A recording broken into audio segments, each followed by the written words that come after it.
I've done a number of videos on virtual selling, and in reflecting over the last couple of years of doing so many meetings myself, sales calls, and coaching and observing the recordings of others, it struck me as just, it really does two things, I think, and I want you to think about how you can apply this.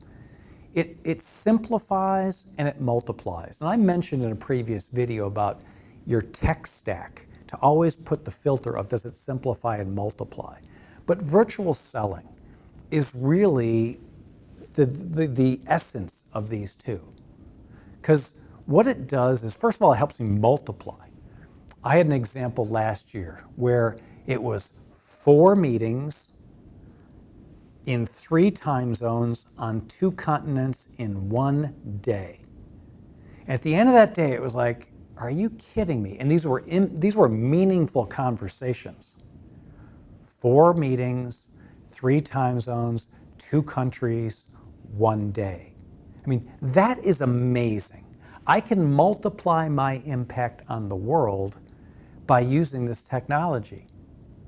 And it simplifies in so many ways. I mean, one way it simplifies is with travel.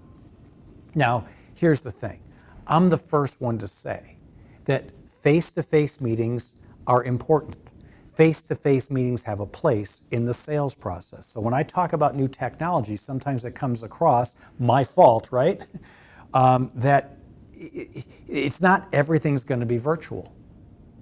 But I also know there are times where virtual, the simplicity of the access of the meeting outweighs the ability to shake someone's hand and be in a room. So it depends on the context of the meeting.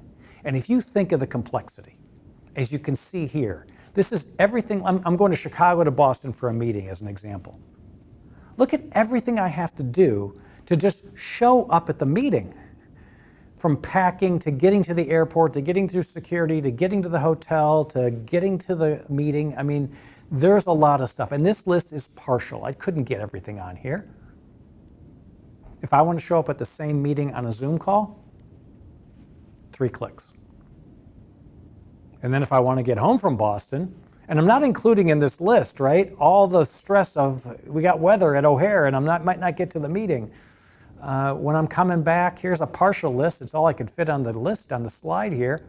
Here's what else I got to do. Getting back from my meeting on Zoom, 2 clicks. So like I said, sometimes it makes sense to get on the plane and go through that to get to Boston because it's that kind of meeting. But I think we're seeing there's certain meetings that 3, 4, 5 years ago we would have gotten on the plane for that now we realize can not only be simplified in virtual, but many times they can actually be more effective by having multiple decision makers there, having multiple location people there, and also accelerating the time it takes to coordinate that meeting. I can get on a call this afternoon to have a meaningful conversation with video technology that might take 2 weeks to get on calendars if I'm traveling. So as you're stepping back and you're looking at virtual in your future, keep using the lens of how does it simplify and how does it multiply, and use that as a way to better figure out where you can use it more as you move forward.